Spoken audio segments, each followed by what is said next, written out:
السلام عليكم ورحمة الله وبركاته. نبتدي كلامنا بالصلاة على النبي عليه الصلاة والسلام. مبروك التأهل للمرة الأولى في الأدوار الإقصائية لدور ال16 منتخب مصر الرجالة.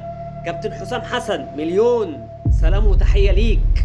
رجالة مصر، لمنتخب مصر كلها، الله أكبر عليكم. وعلى رأي كابتن أبو تريكة، هيلا هيلا وهيلا هيلا، هو منتخبنا مفيش زيه. الله أكبر عليك يا منتخبنا. هي دي الروح اللي احنا عايزينها.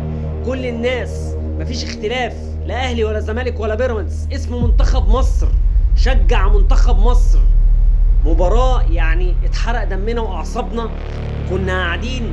يعني عايز اقول ايه، يعني اقول لك ايه يا عمر مرموش، بجد يعني انت مستواك معرفش، انت من اول بطولة حاجة غريبة، بس وجودك اساسي.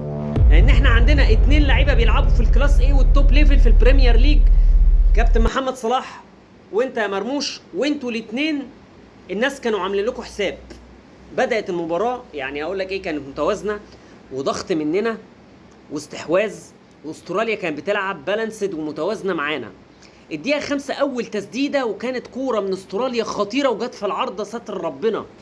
يعني شوبير ما كانش هيلحقها، وكانت لو لا قدر الله كانت جون، كانت هتعمل لنا مشكلة كبيرة. جينا بعد كده في دربكه بعد الموضوع ده، ومحاوله تسديده في البلوك من استراليا. والدقيقه 13 اتعمل فاول علينا، اتلعبت صلاح، شاطها امام عاشور في البلوك، وبعد كده اتلعبت عرضيه نموذجيه من كريم حافظ، ورأسيه ذهبيه من امام عاشور، والهدف الاول لمنتخب مصر اللي بعد كده فضل مسيطر على المباراه. ومحاولات ان احنا نسجل الهدف الثاني وما جاتش. في الدقيقه 35 يعني عزيز بايتش سدت كوره، هي دي كانت اول ظهور لاستراليا في المباراه، يعني بعد الكوره اللي في العارضه اللي في الدقيقه 5. هم فضلوا نص ساعه انت ماسكهم معلمهم الادب. صدها شوبير.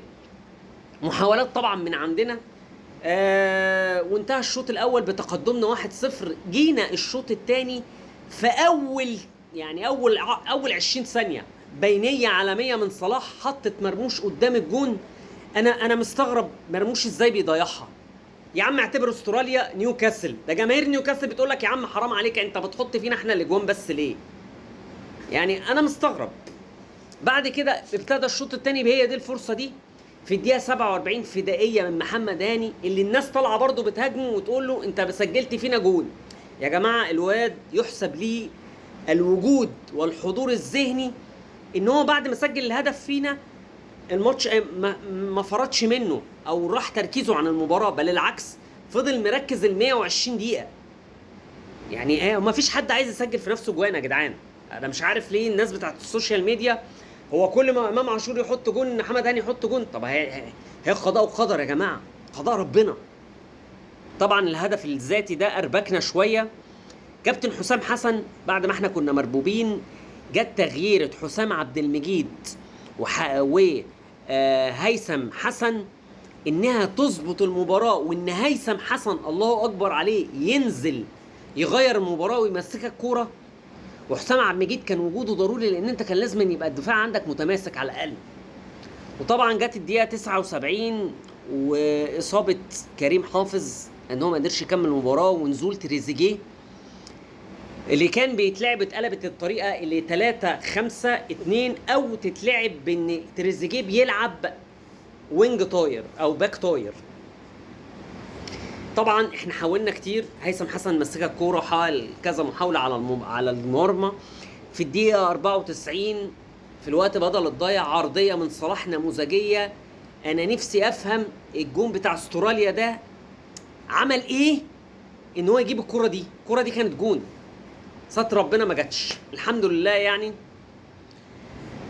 ينتهي الشوط الثاني بالتعادل والذهاب للوقت الاضافي، اللي في الشوط الاول ما لعبناش غير كوره.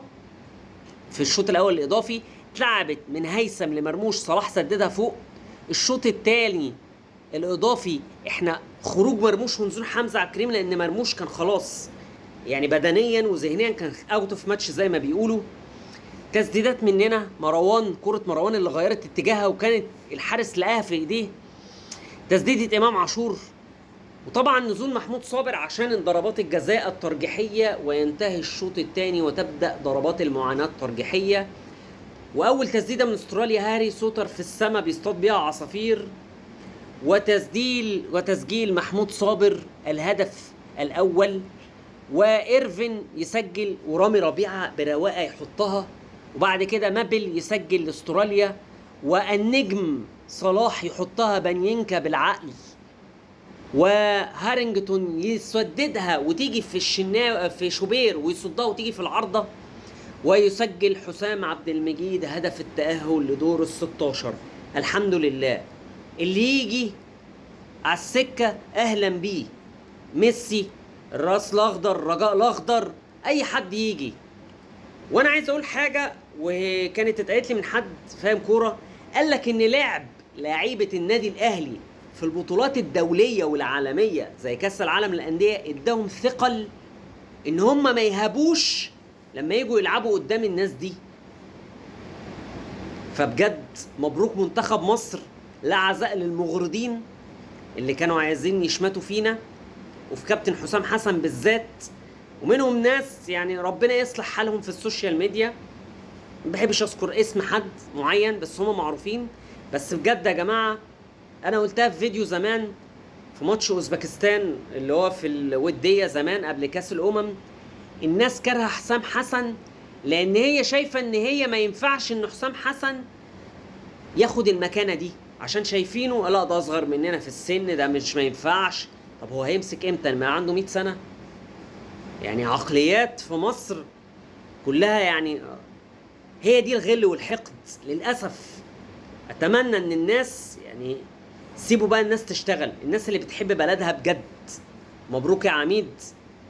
وسواء بقى سيد معزة جاي يجي الدور الجاي، اللي يجي على السكه نزعله.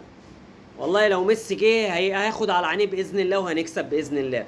اتمنى من الله باذن الله ان منتخبنا يصعد حتى دور الاربعه في كاس العالم دي. والسلام عليكم ورحمه الله وبركاته.